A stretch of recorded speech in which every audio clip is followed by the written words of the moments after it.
To continue our discussion on the quantum theory, let us look at a few things such as hydrogen spectra. We will see this series, the Palmer series, Lyman series and so on. We will talk about the correspondence principle due to Bohr, and then we will do a few rather go over a few experiments which have established the quantum nature of matter that we see. So, we talk about Stern-Gerlach experiment, we talk about the wave particle duality, and right now we just talk about the particle aspects of light, and they would be shown in two experiments called as the Compton effect and the photoelectric effect. Okay. So, what happens is that you see a experimental setup where it is only a schematic setup. So, there is a gas discharge tube that contains hydrogen. So, why we study hydrogen emission spectrum to begin with is that hydrogen is the simplest atom which has got one electron and one proton, and so it is just a one electron atom and the simplest one, and also that hydrogen is there everywhere. So, we start with this hydrogen spectrum and try to understand that what are the features of that. And so, here there is a gas discharge tube containing hydrogen. So, this hydrogen comes out and it passes through two slits as it is shown here, and then either a prism or a grating here prism is shown, and they are made to fall on a spectrograph or this strip that you see, the black strip, and the black strip is shown here where you see different wavelengths such as there are these this has to be in 0.46. All right. So, now you see that there are various wavelengths that are shown on the screen. So, what happens is that this hydrogen atoms being discharged from this tube, so they absorb energy and go on to these higher energy levels, and from the higher energy levels, because these have very short lifetimes, they cannot stay forever there. So, they quickly come back to the lower levels or the ground state, or ground state is just a sort of a quantum energy state, that is the lowest energy state, and then they sort of emit frequencies or emit photons which have these frequencies which you see there. So, this is the emission spectrum of hydrogen atom, and you see a red spectra at 6562 angstrom or 656.2 nanometer, and there is a blue green, there is a blue violet and so on. So, these spectra are seen due to the emission lines of the hydrogen atom. Now, these electrons, they absorb different energies, so they go on to different excited states, and it is also true that they do not have a one step decay onto the ground state. So, they take different routes for coming back to the lower energy state. So, when I say a ground state, you should interpret it as lower energy states, and this is what happens, and that is why you see that on the plate or on this photographic plate that you see there, there are these lines that are produced. There is something very interesting that happens here. You see discrete lines from red, blue, green and so on, and then you see here it is almost continuous. It is shown as black, but there is continuous shades of lines that appear here, and this is called as a series limit, and it is Balmer who found an empirical formula for these wavelength of these emitted lines that you see there. This 3646 is something that we just saw there, and in angstrom. So, this is written in nanometers. So, this is it is about 364 nanometer or 365 angstrom rather, not nanometer. So, this 3646, and then there is a n square divided by n square minus 4, and this is in angstrom. So, that is the wavelength of these lines that he could fit. So, this n equal to 3 is called H alpha line, n equal to 4 is called H beta, n equal to 5 is called H gamma and so on. So, these are the lines which are called as the H alpha, H beta, H gamma and so on. Okay. So, these are the lines, red lines and blue green lines and so on. So, that is what it is that Balmer found out, and he was able to predict 9 lines of this series. Rydberg came and this was I am sorry, this should be 1890. Okay. So, there is a correction here, please note that. So, this 1890 Rydberg expressed this Balmer formula. He found it more convenient to write it in terms of the inverse of the wavelength, and remember, the inverse of the wavelength appears here because the energy is actually proportional to the inverse of the wavelength. So, that is why if you take h cross equal to 1, c equal to 1. So, energy is nothing but 1 over lambda, and he expressed this 1 over lambda as RH into 1 by 2 square minus 1 by n square, where n equal to 1 will give the Balmer series and then the Lyman series and so on and so forth. So, n equal to 1 is the Lyman series and Balmer series, Paschen series, bracket and Pfund series, and where do they lie? They lie in the ultraviolet region of the spectrum. Balmer series is more in the visible or ultraviolet. These are in the infrared, and just to remind you that we have these visible range for 4000 angstrom to 8000 angstrom, and so this corresponds to the violet end and this corresponds to the red end, and we remember it by this this kind of VIBGYOR, that's violet, indigo, blue, green, yellow, orange, red. And so, it is the same formula as Balmer, the same empirical formula, but expressed in terms of the inverse of the wavelength with RH as the Rydberg constant, which is given by this value 10967757.6 meter inverse.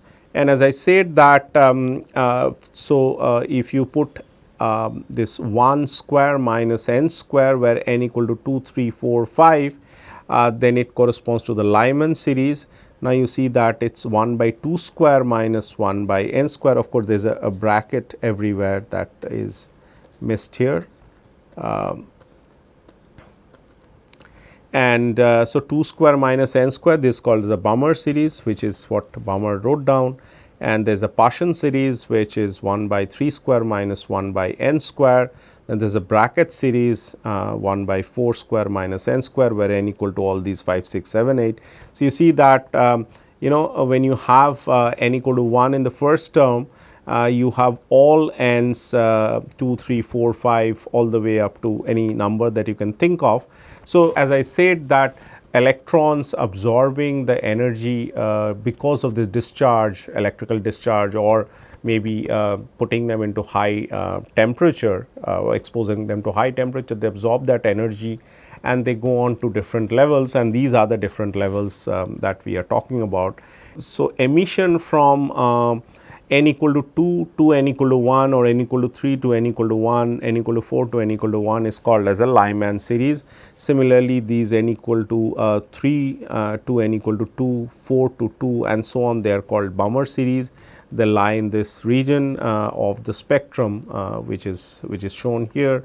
It is visible to ultraviolet, which means that it is around this region basically, and then you have an infrared region which are here, which are all the other series wavelength. Okay. So, these are the hydrogen lines, the emission lines of the hydrogen spectrum, and when we say lines, we mean wavelength. Okay. So, for heavier atoms such as say alkali atoms, which are lithium, sodium, potassium, etc., the Rydberg formula is actually modified as this, which is 1 by lambda equal to r. R is again a Rydberg constant. Let us just come to that. So, it is m minus a minus 1 by n minus b whole square, m minus a whole square minus 1 by n minus b whole square. R is the Rydberg constant for a particular element. R H was for hydrogen atom, and A and B are really constants for a particular series, that is all the series that you saw for the hydrogen atom. M is an integer fixed for a given series, and n is a variable for that series. So, there are transitions from n to be a variable number to m, and m is lesser than n. So, this is how the this Balmer series, or rather the Balmer formula was or the Rydberg formula was modified for these elements, the alkali atom elements, alkali elements. Okay. So, you see here there is a diagram of lot of transitions that are shown there. So, these Lyman series and Balmer series, which are just pictorially shown there. So, now from any of these lines there is a transition to these n equal to 1 state, which is called as say the ground state, n equal to 2 is the first excited state, and you know that this the formula is minus 13.6 divided by n square for the energy of the hydrogen atom. The electron has this energy in different levels, n equal to 1, n equal to 2. So, that is why these energy differences, as you go higher up in n, they decrease, and this is just schematically shown. So, these are Balmer series, is also called as Ritz and Paschen series, and bracket series and Pfund series, and so on and so forth. Okay. Now, this ionization of hydrogen atom is taken as this thing, which is nothing but minus 13.6 electron volts. So, if you give that energy when the hydrogen atom is in the lowest state, n equal to 1 state, it will lose that electron and will become an ion by losing that electron, or you know, it sort of becomes kind of positively charged without that electron. So, that is what it is. But however, there is one problem with this diagram. Not all the these transitions that are shown by these vertical arrows that you see, either black in color or green, blue, red in color, they are not always seen. And so, there is something more that is required in order to define these emission spectra or even absorption spectra. Okay. We do not discuss absorption spectra, which is pretty much more or less like the emission spectra with some minor differences, which we do not want to elaborate here.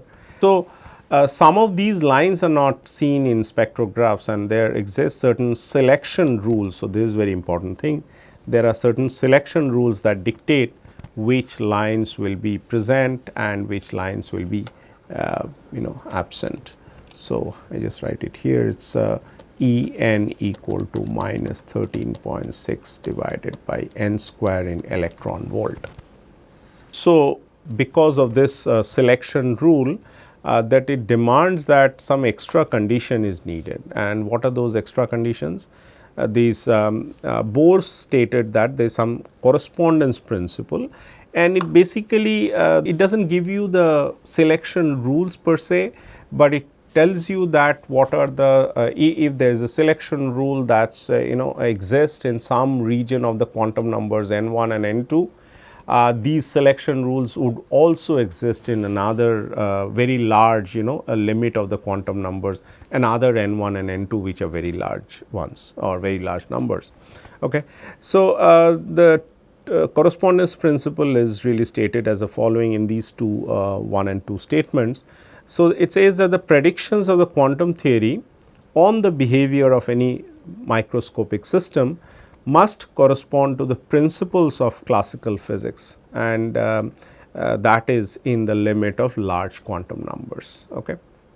And so, basically we will just elaborate on that in a moment. And so, the selection rule should be valid for all quantum numbers, and thus a rule valid for small n, which let us call it as a quantum limit, should also be valid for large n, which we will call as the classical limit. Okay. So, that is an important thing. So, if you really think that you know, there is an absorption of radiation, and this radiation gives you sort of, there is a transition from a particle from one quantum state to another quantum state. So, this is actually the E f minus E I, which happens because of this quantum, because the energy absorbing a radiation of quantum h nu. So, the frequency of the emitted photon, if a particle goes from a lower energy state to a higher energy state, or it sort of decays into from a higher energy state to a lower energy state, and this is exactly what we said, that the hydrogen atom that absorbs this energy and goes on to a higher state, and then because of the low lifetime in those higher energy states, they decay. So, this is equal to sort of EF minus EI equal to h nu. So, EF minus EI by h equal to nu. So, this goes from, so its EF is equal to, say for example, NF h nu, EI is equal to NI h nu, where I and F are the initial and the final state. So, EF minus EI, this is equal to NF minus NI h nu, and so it is very clear that if there is one photon that is emitted in going from a higher level to a lower level, or a photon is absorbed in going from making a transition from a lower level to the upper level, this has to be equal to 1. Okay. So, NF minus NI has to be 1, because that is the energy of one photon, that is the so with frequency h nu. Okay. So, there is the selection rule that which says that NF minus NI is equal to 1, that is a selection rule, and this selection rule will hold no matter what the values of n's are. So, if you are really here at very large n, which is shown as n equal to infinity, or if you are at very small n, it does not matter, but these things will this selection rule will hold, that NF minus NI equal to 1 in this particular case that we are talking about. Okay. Let me give you another example. So, if you think about the, again we are talking about the hydrogen atom. Okay.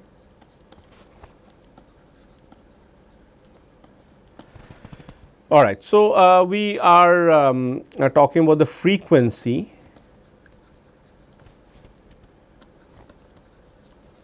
of an electron in a Bohr orbit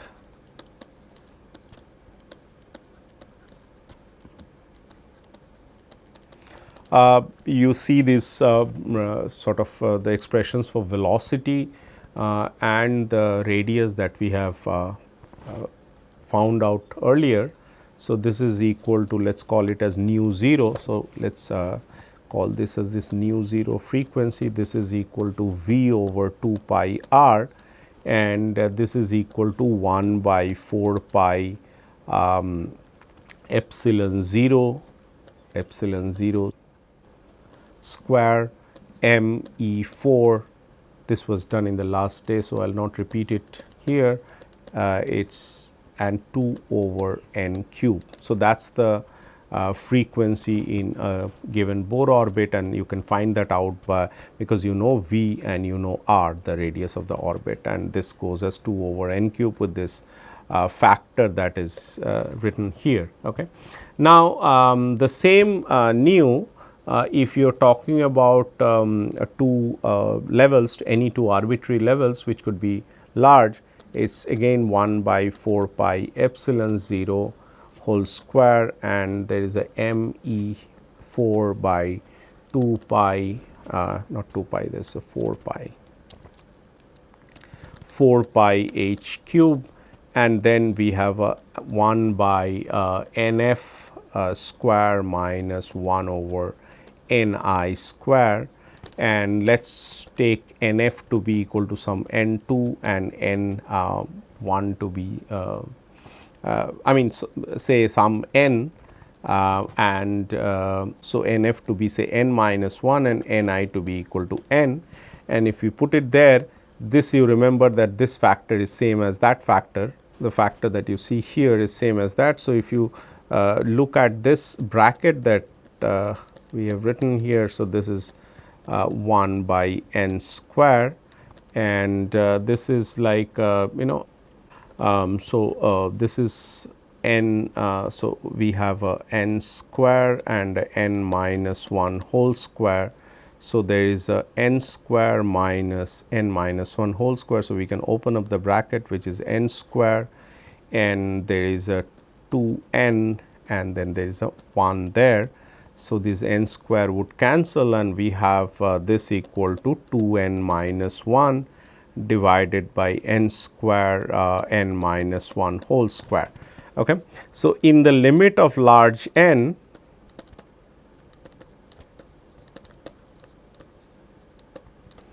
so this goes as so 1 can be neglected in terms in front of n when n is large, or 2 n when n is large, and again 1 can be neglected in front of n. So, in the denominator we have n to the power 4 and we have 2 n in the numerator. So, this goes as 2 n by n to the power 4, which is nothing but 2 divided by n cube, and that is the factor that you get it here as well.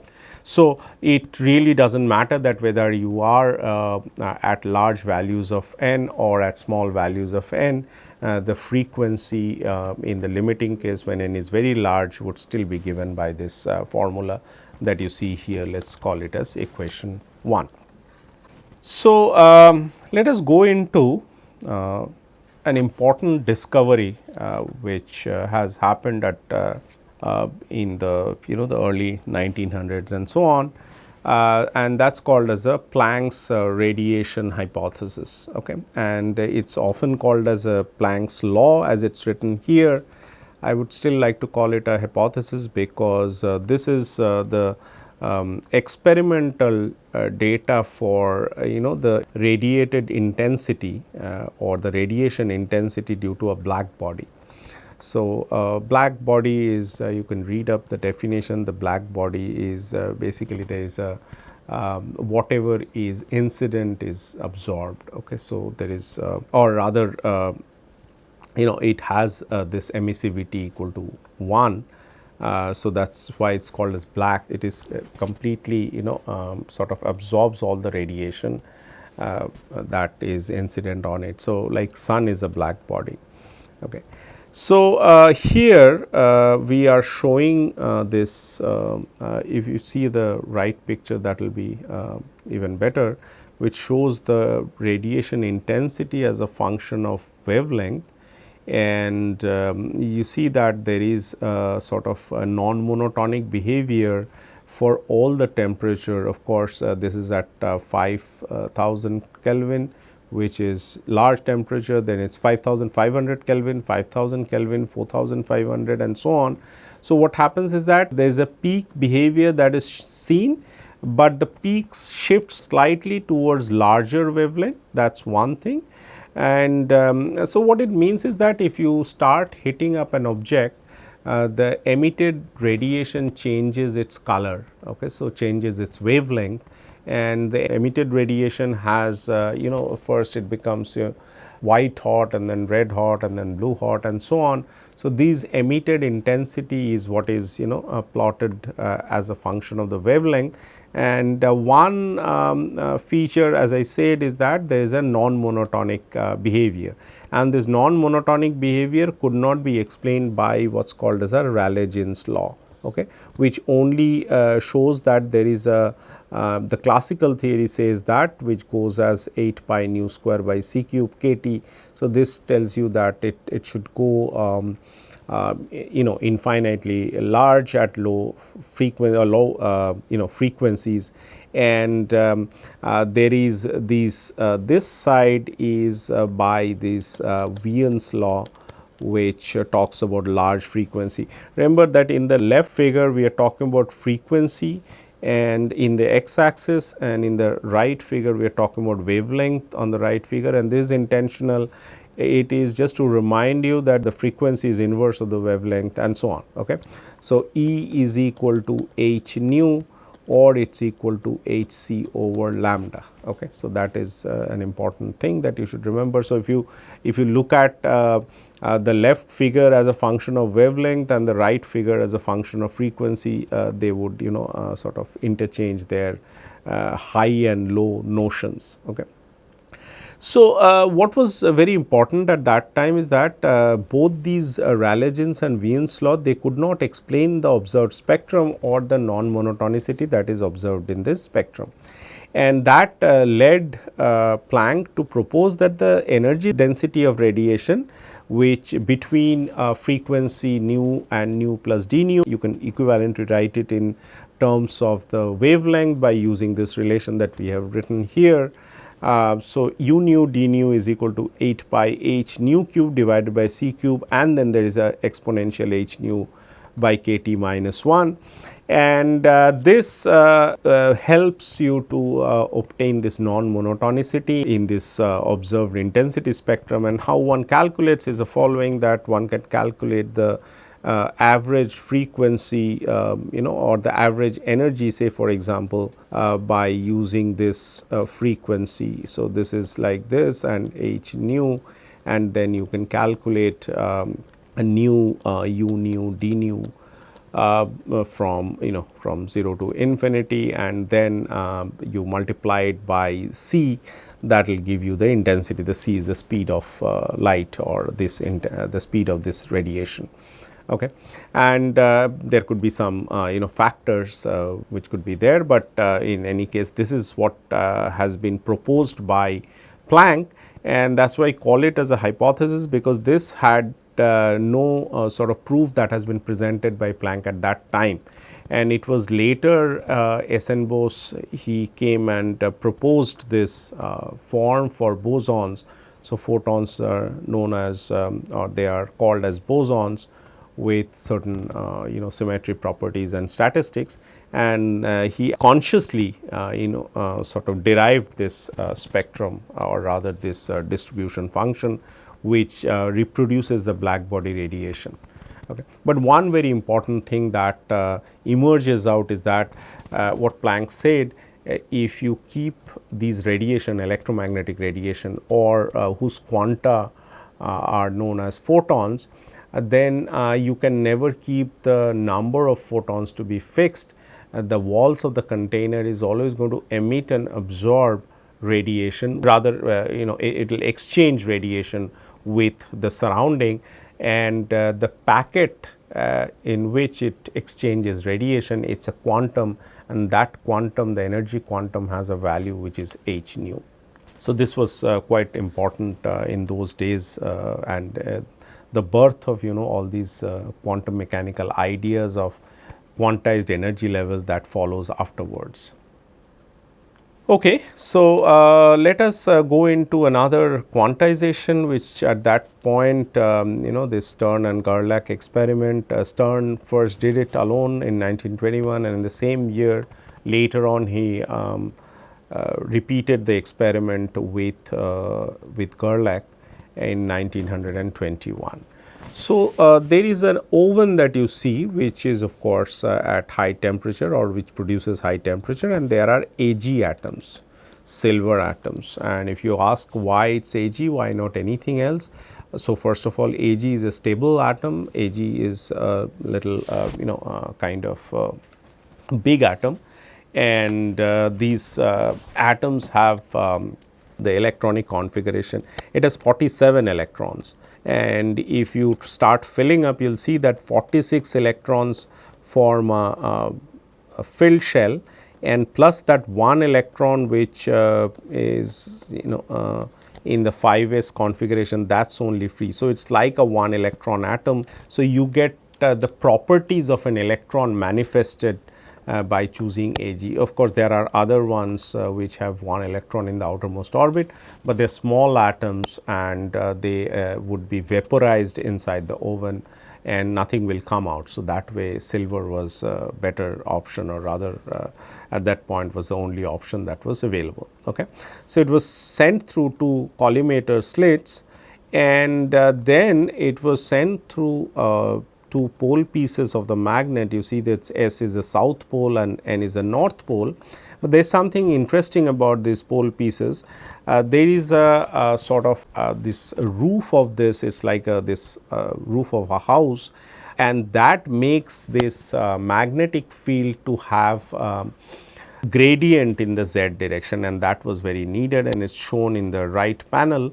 You see that there is a north pole and the south pole, there is a bending of the field lines and the magnetic field is not uniform here. Okay, so this is an important thing, and understood that this why do you need this B to be non-uniform, we just come to that in just a while. And let me sort of then do this simple calculation which tells you that this field is indeed needed to be non-uniform. So these electrons have magnetic moment. So we can write electrons to be E minus, have magnetic moment, and this magnetic moment would interact with the magnetic field.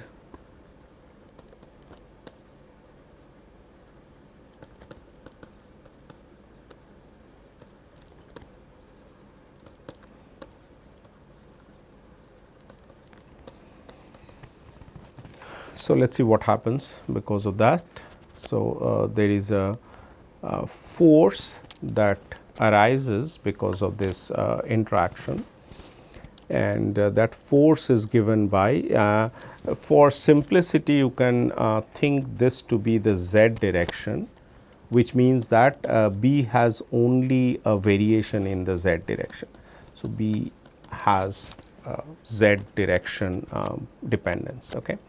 So, f of z, that is f in the z direction, is del del z of mu dot B, that is the interaction term, and that is how the magnetic moment of the electron, the only electron that we are talking about, the rest are all filled shell of silver atom. So, there is a mu dot B interaction, and so the force is obtained from an interaction potential by the gradient of this. We are just talking about the magnitude, there is indeed a negative sign, it is a negative gradient. But so this is equal to mu z del B z del z. Now, this is where the non-uniform field comes into the picture, because if field is uniform, then we do not have sort of force that exists, okay, because mu is constant and B has a variation in the z direction.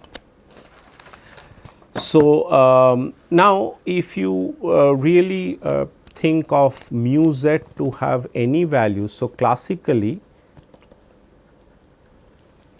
mu z has values between plus and minus mu. Okay. So, which means that if that is true, then what you should get here is that there is a patch, I will draw it with a color. So, you should get a patch here of silver atoms, that is on this detector or the screen, you should get a patch of that. But what was seen experimentally is that there was no patch, and there are two sharp images. Let me again use another color, and there are two patches, there are two just sharp spots that are observed. And so, this is observed experimentally and not the patch. So, this is not observed. So, that tells you that it takes two extreme values, but do not take any value that is in between that, in between these two values. And this tells you that this mu actually has only two possible values, and in those days it was referred to as the space quantization, but now we know that this is called as basically the quantization of the spin, the electronic spin. and this mu is proportional to the spin with some constants and so on, and this is, so mu z is corresponding to this it corresponds to the z component of the spin, which has two values which are known as h cross by 2 and minus h cross by 2. And this is interesting because h cross has the unit of angular momentum, and this is, the S is known as the spin angular momentum.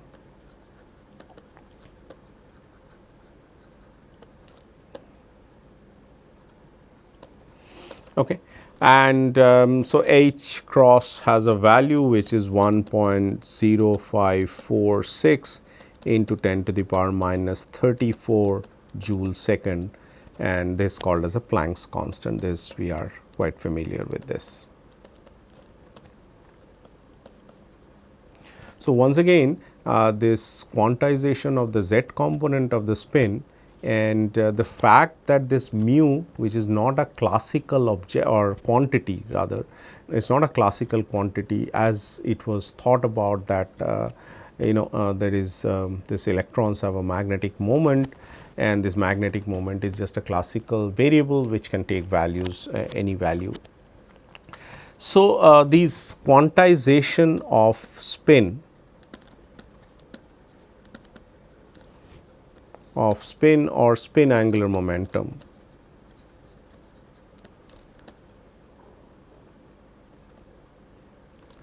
is a main inference of Stern-Gerlach experiment. Let me in short write SG experiment. Now, apart from that, there is a very important inference that emerges out of this experiment, which was less stressed about, and one should talk about that as well. Before that, you have to understand that if the magnetic field varies in the x direction, then we will have a force in the x direction, and then we will have this again two spots, but that would correspond to S x equal to plus h cross by 2 and S x equal to minus h cross by 2, where S x is the component of this angular momentum, spin angular momentum vector, or if the magnetic field is non-uniform in the y direction, then we will have S y and so on, okay, having values which are plus h cross by 2 and minus h cross by 2. Okay.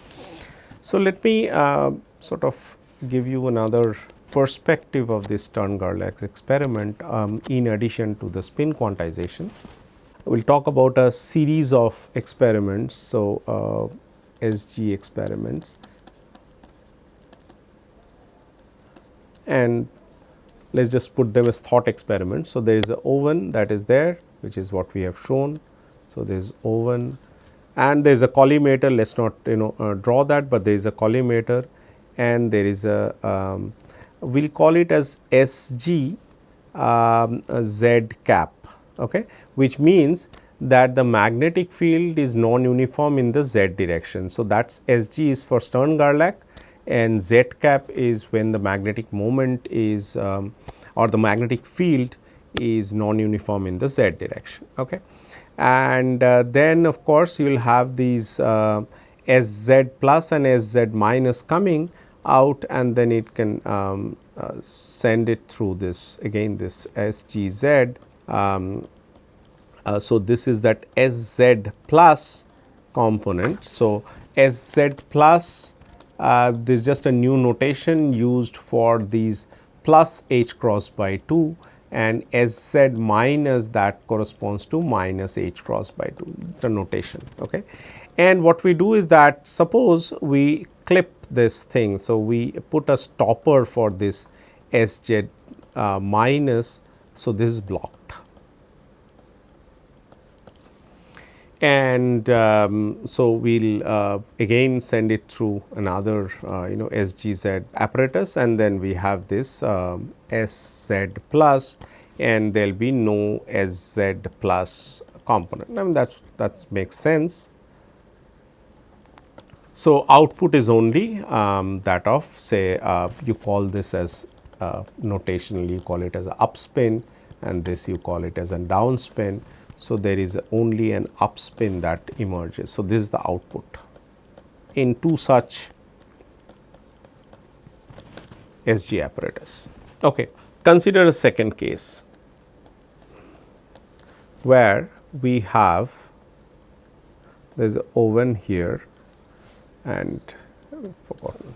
So, so there is this now we have a SGZ and again we let this SG plus go through and send it through say SGX, okay, which means the magnetic field is non-uniform in the x direction or along the x direction. So, again we block SZ minus component. So, it is blocked.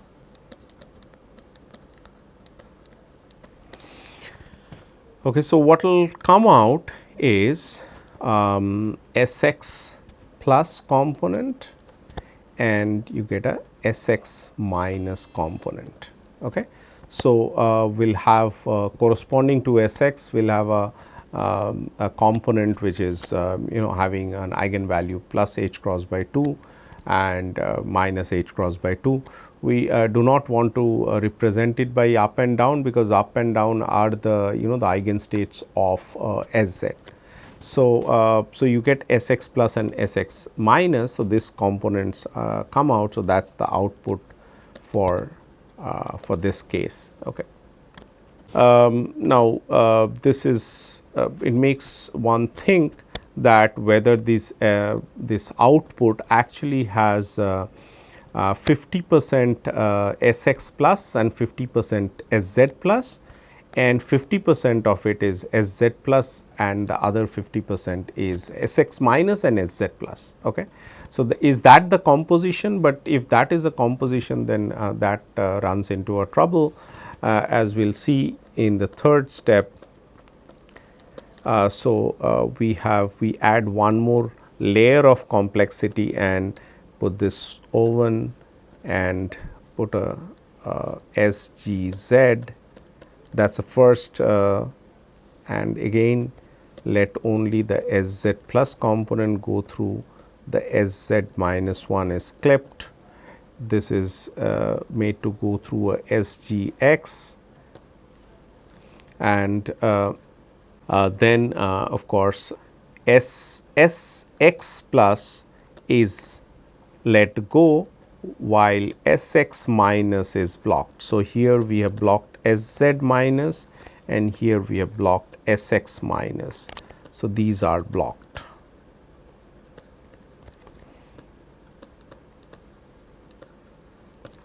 And then this is made to pass through finally another Sz. Okay, that means the magnetic field is in the non-uniform in the z direction. So, you have this as Sz plus and Sz minus. So, that is the output that you see here. Okay. Now, this is strange because in the first case itself you have blocked this Sz minus. Okay. So, if in the second stage you would have thought that you have these n0 by 2 number of atoms. So, n0 says the number of atoms that are emitted from the oven.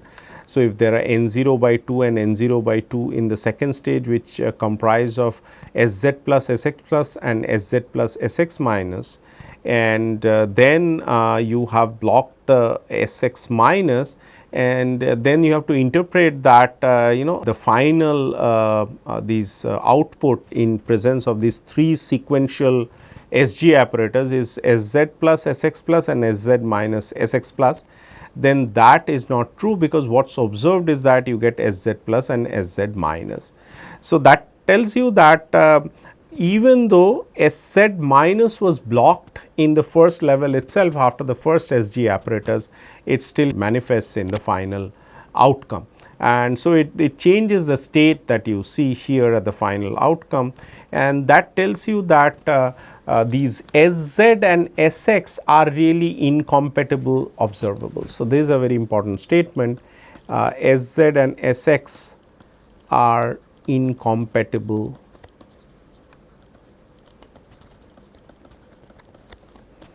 observables. They cannot be measured simultaneously.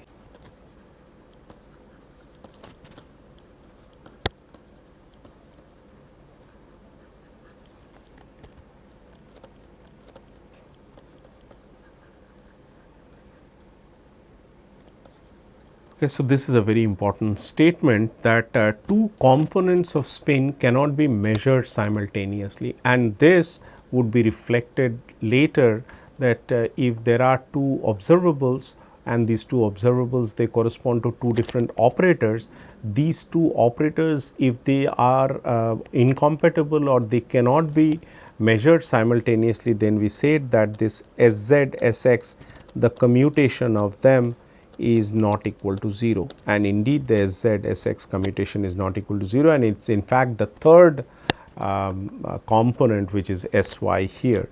So, the general statement is that if there are two observables and they correspond to two operators and these two operators do not commute, then they cannot be simultaneously measured, or if they cannot be simultaneously measured, then they do not commute. Okay. And these two are non-commuting operators, and we will see that x, that is the position variable, and the momentum variable or these operators or their corresponding operators are non-commuting observables or non-commuting entities. Okay, let us go through this Compton effect, and why do we do Compton effect? We want to sort of understand the particle nature of this radiation. Okay. And in some other experiments we will see that they show up as the wave nature of the electromagnetic radiation shows up, but here we will talk about the particle nature and sort of how do we show that particle nature. We will show that that they obey these energy momentum conservation relations and so on, which are applicable to particles. Okay. So, what do we have? We have an X-ray source here where photons are coming out, photons of wavelength lambda, they are coming out and they are passing through collimating slits, and they are on a target. In this case it is taken as a graphite target, and these photons finally go and get collected in the detector, and because photons they are shown by this wavy line. So, there is an incoming photon has a wavelength lambda and the outgoing photon has a wavelength lambda prime, and the angle by which it is scattered is called as a scattering angle, and the detector is kept at that angle. So, you can understand the detector can be placed anywhere on these dotted or the dashed lines and placed in an angular fashion. Okay. So, this is the experiment that Compton did in 1923. Okay. And if you really want to see the the actual experiment, so there is a X-ray source and then the photons come out and they hit a target, and they then hit this crystal spectrometer, or there is a crystal there, and then finally get detected in the ionization chamber. So, this is the detector that we have drawn on the periphery of a circular arc, and but there is this crystal that we haven't shown, but this in the actual experiment this crystal was used. It of course won't matter to us because we will write down energy momentum relation between the photon which is coming from the X-ray source with some electrons that is there. So, there is it's just like a classical scattering. So, there is an electron there. So, the photon collides with the stationary electron and then gets scattered, and we measure the scattering angle. Okay. So, let us draw this thing. and you can sort of simply draw this, that, or rather schematically it can be shown. There is an incoming photon coming with a frequency or the momentum k I. Of course, photons have they carry momentum, and they have a pressure associated with that, which is called the radiation pressure, or this radiation intensity, which black body radiation measures.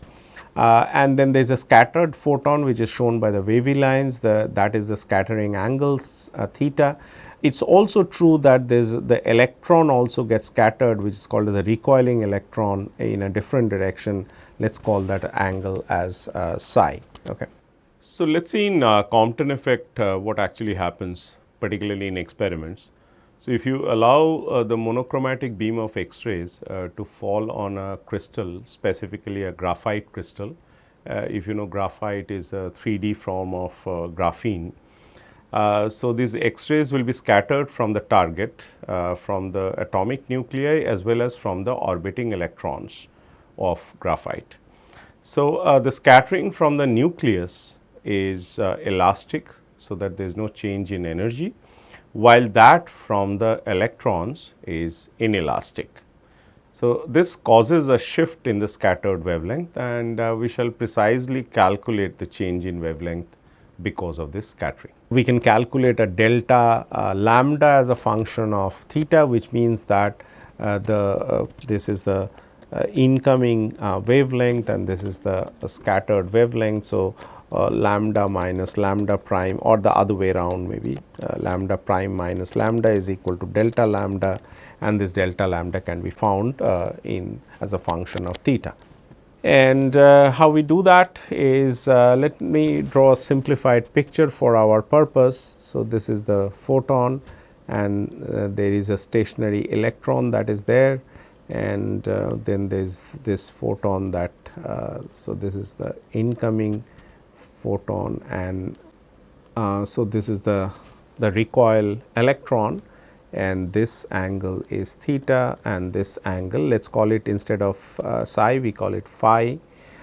So, this is electron and stationary electron. So, there is a photon coming, and the photon has wavelength lambda, momentum p 0, and energy E 0, and so this is the electron. So, this is scattered photon with lambda prime, and this is recoil electron. This is say k and p. Okay. Initially, it is at rest. So, this is, say for example, energy E 1 and P 1. Okay. So, what is the momentum conservation? The momentum conservation says that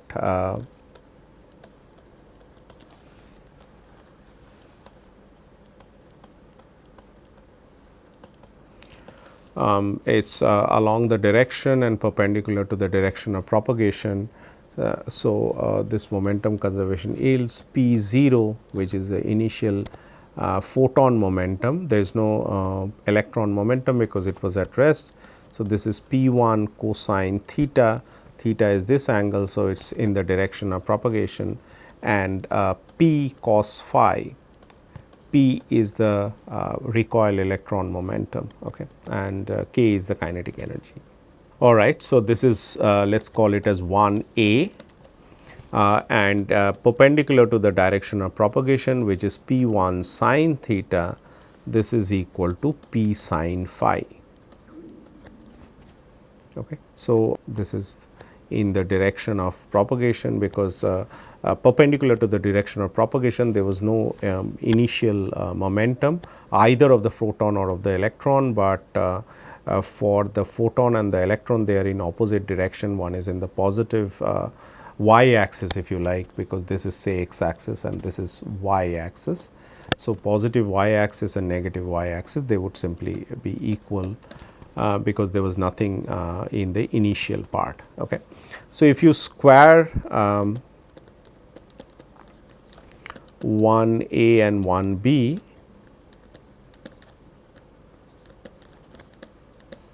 then we get P 0 minus P 1 cosine theta square is equal to P square cos square phi. So, this is 2 a and this squaring 1 a and squaring 1 b, we get a P 1 square sine square theta equal to P square sine square phi 2 b. I hope all the variables are clear and all the angles etc. These all these things that are written, they correspond to, some of them correspond to those of photons and some of them correspond to those of electrons. So, if we have these written as 2a and 2b, what we do is that we add 2a and 2b.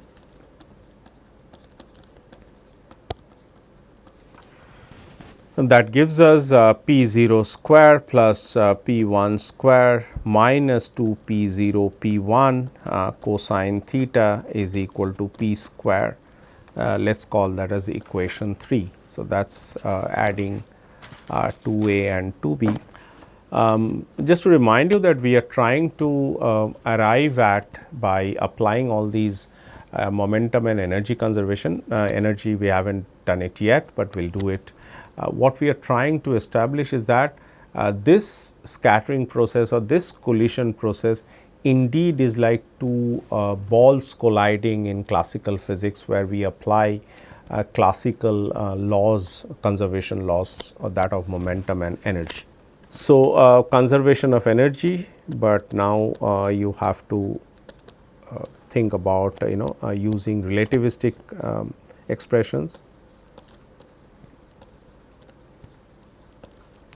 So, this tells you that E 0 plus m naught c square equal to E 1 plus k plus m naught c square again.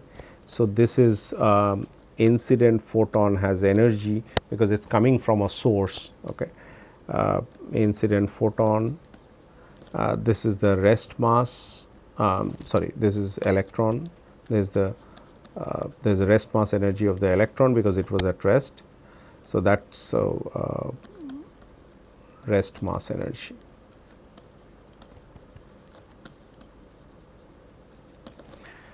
This is that of the scattered photon. This is the recoil electron kinetic energy.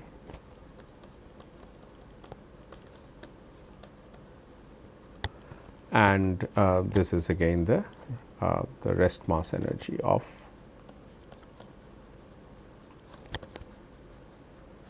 electron. This term will not be there for photons because photons have 0 mass. So, this will tell you that E 0 minus E 1 that is equal to k, and let us call that as equation 4. Okay. So, the relativistic expression for energy is, so generally I mean relativistic energy is equal to E is equal to P square C square. This is for a general relativistic particle, like for the electron this will be there m 0 square C 4. So, this is equal to E square. So, for photon of course, m 0 equal to 0,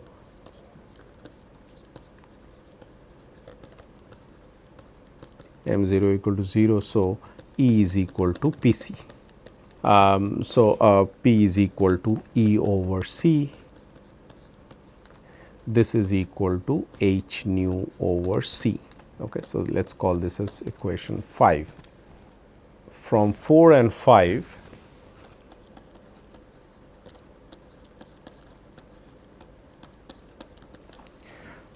we have a C P 0 minus P 1 that is equal to k, that let us call that as equation 6, and for electron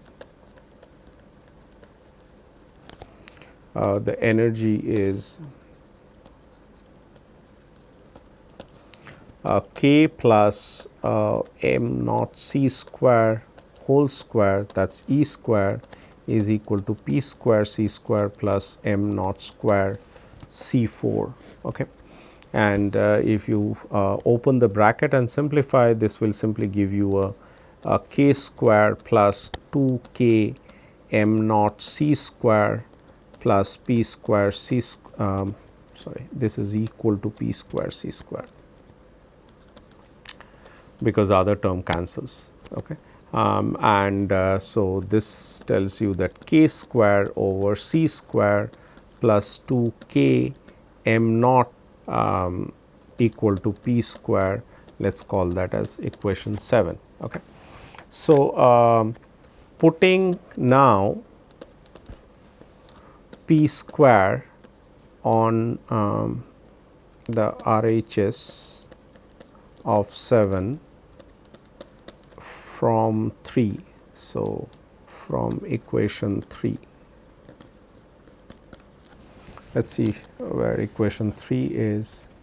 That is the P square that you see there on the right hand side. So, you put that into the this right hand side of this equation 7, and what one gets is and also k from 4, k from 4.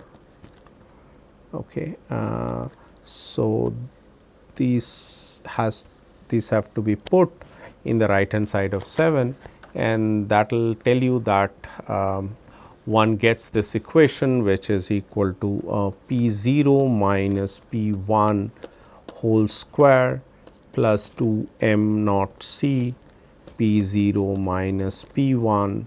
This is equal to P 0 square plus P 1 square plus 2 P 0 P 1 cosine theta. Okay. Simple algebra, but you have to do it carefully in order to get all the terms correct. So, if you simplify, then what happens is the following.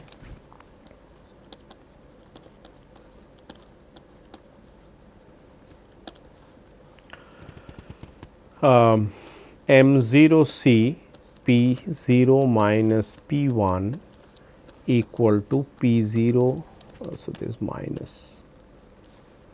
So, P 0 P 1 into 1 minus cosine theta, and so 1 over P 1 minus 1 over P 0, that is equal to 1 over M 0 C and 1 minus cosine theta. Okay. And if you multiply it by h and on both sides, and if you recognize that h over P 1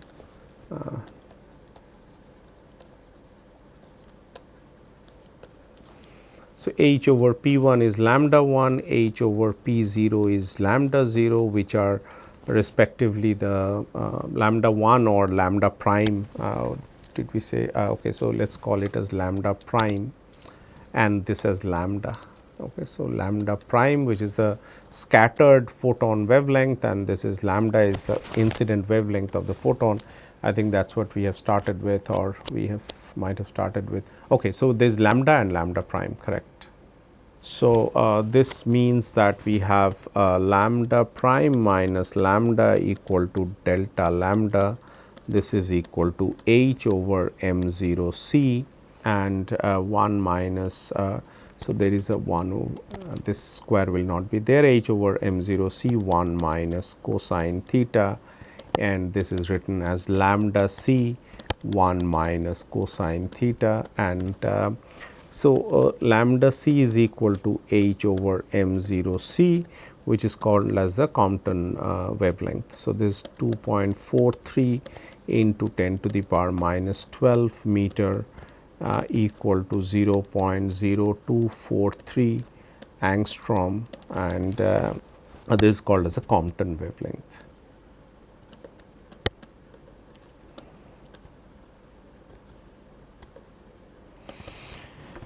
Okay, so so this is delta lambda is called as a Compton shift because of Compton, they perform this experiment. This is called as a Compton shift, and interestingly, this shift, this depends on theta but not on phi. So, we are only concerned with the scattered photon and not with the recoil electron. And there are two limits that can be seen, which are one is that for theta equal to 0, we have this called as a grazing collision.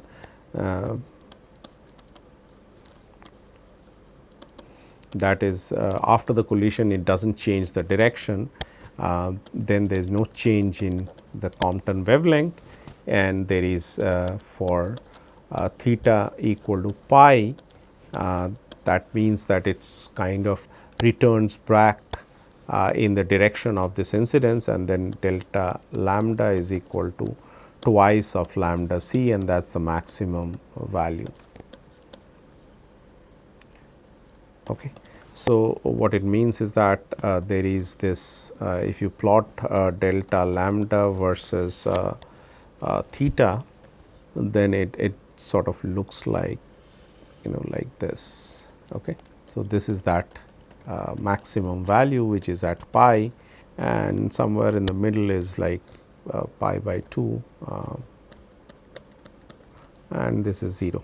Okay. So, this is what the scattered or the difference between the wavelengths before and after scattering, that looks like this, and which is proportional to 1 minus cos theta. So, this is Compton effect, and we can quickly go through the photoelectric effect, which was performed by Hertz in 1886, in which there is a source of radiation which can be a bulb or which can be any source that you can think of, and there is a metal plate which is called as a cathode plate here.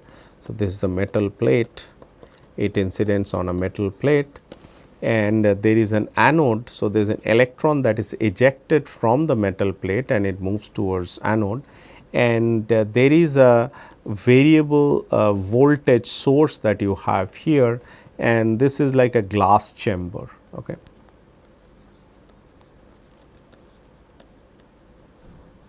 And this was done by Hertz in 1886. So, what happens is that, so light falls on a metal plate,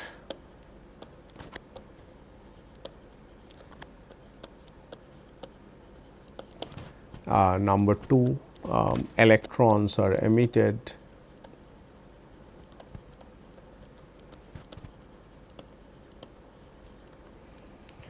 and finally collected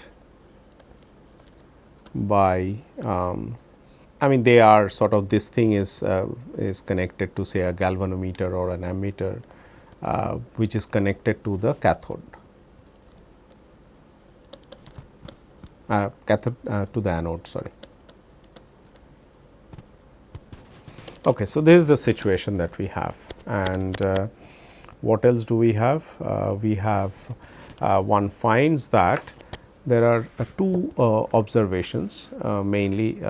So, one is that if you make this metal plate that you see here to be more and more negative with respect to the anode, which is done by this voltage that you see down there, then the photocurrent, that is the current due to the emission of the electrons and which go and deposit in the anode, and anode is connected to a measuring device of the current, that current completely stops for a given this stopping potential, this called as a stopping potential. So, if you make it negative and make it negative enough, and then the photocurrent stops, and this photocurrent is performed for say two intensity, let us call it as a I1 and I2, where I1 is greater than I2, it has the same stopping voltage. Okay. So, this is one of the things that is of importance here. And not only that, if you increase the potential difference, it sort of increases linearly at the beginning, but then it saturates at large potential difference. So, this photocurrent has no dependence on the potential difference that is applied between the metal plate and the anode. Okay. So, this is basically this is the applied potential difference, you can call it as the applied potential difference.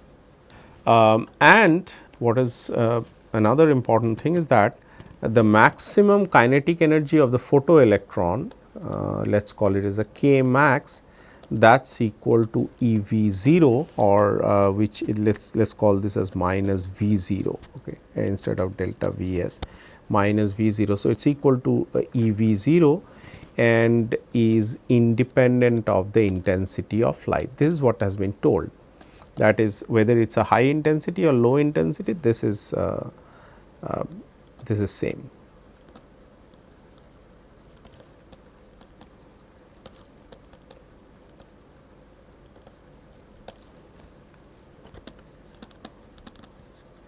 Okay. So, what is the question then? The question is that whether these observations are consistent with the classical theory or the classical ideas that we have so far. Okay.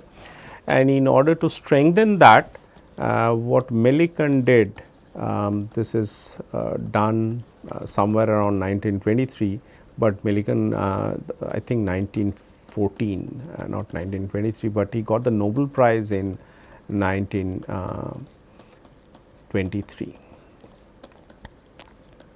So, what he did is that he wanted to know whether these the stopping potential is associated with a cutoff frequency, okay, and how it depends on the cutoff frequency. So, what he found out is that if you have this stopping potential,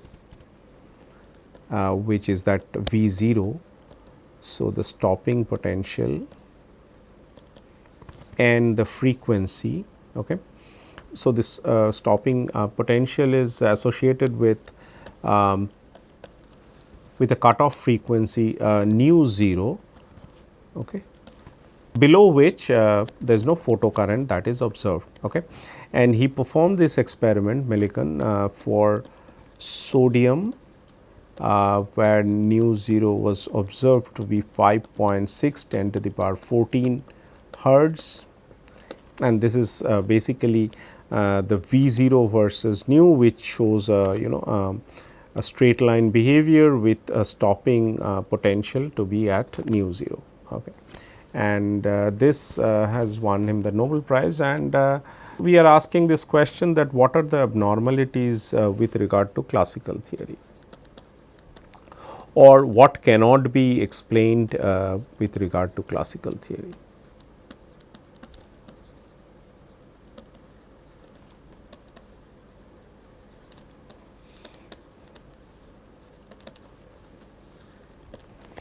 So, the abnormalities that we have, that K max, that is the maximum kinetic energy of the electrons, should have been proportional to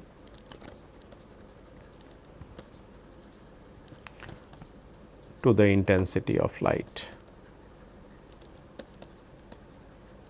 It is not, as we have shown that that there is for two different intensities, they merge at the same value. Second is that there should have been no cutoff frequency.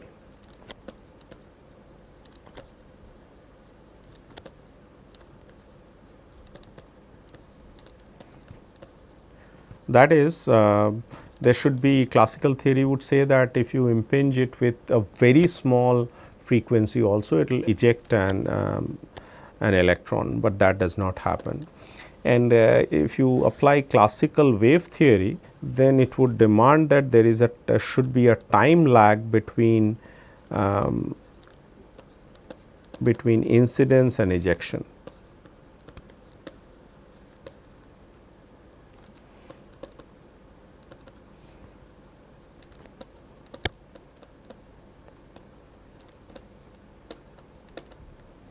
But there is no time lag that was noted, and this is where Einstein came, and Einstein proposed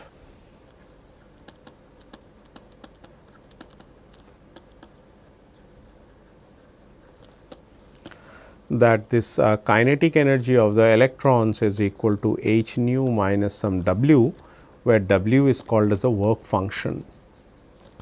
And what it means is that there is the work required to eject an electron from the metal surface. Okay. And so, the maximum kinetic energy should obey this h nu minus some w 0, and w 0 is a property of a metal. I mean, basically this w 0 is the work function, is a property of a metal. So, it will vary on which metal you are talking about. So, it will vary, the value will vary from one metal to another.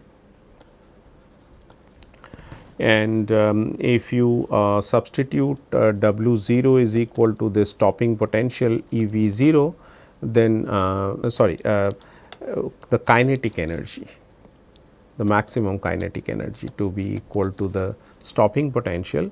So, then E V 0 is equal to h nu minus W 0, and V 0 equal to h over E into nu minus W 0, and this is the equation that Millikan found.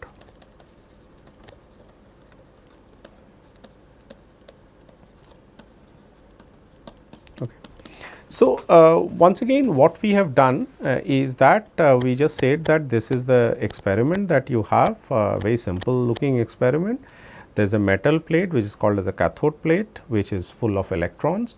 So, there is a source of radiation which incidents on the metal plate, electrons are ejected, electrons go towards the anode, get collected, and there is a ammeter or a galvanometer that is connected, which measures the current.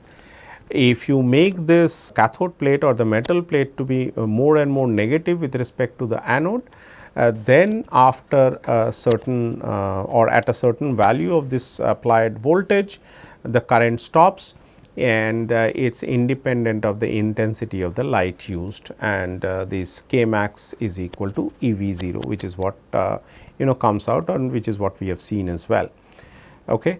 Millikan extended this and wanted to find out whether the stopping potential has any dependency on the frequency of the radiation or the light, and he found that there is indeed a stopping potential nu 0, below which there is no emission of or I mean for frequencies to be below nu 0, no photoelectrons will be ejecting out of the metal plate. And this led to a few abnormalities with regard to what we already know, and one of them is that K max should have been proportional to the intensity of light, which it is not. The two intensities or any intensity that you use would have the same stopping potential.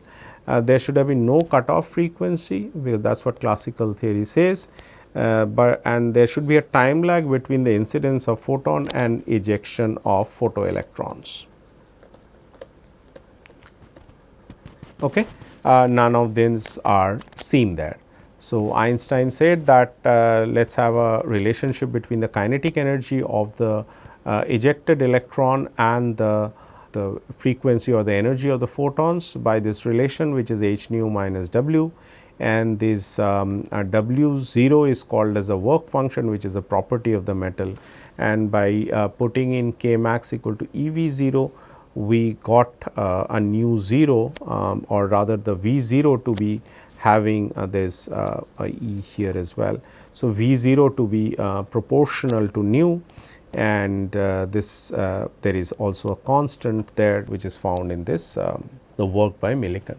So, once again we have applied the conservation of energy and treated this problem as if there is this photon and electron, the collision is like the scattering between or collision between two spheres, and we have gotten this result which is seen in experiments or rather observed in experiments. And so, there is a triumph of the particle nature of radiation, but we will have to also see that in some other experiments it shows up as waves. We will see that later. That is all for today. Thank you.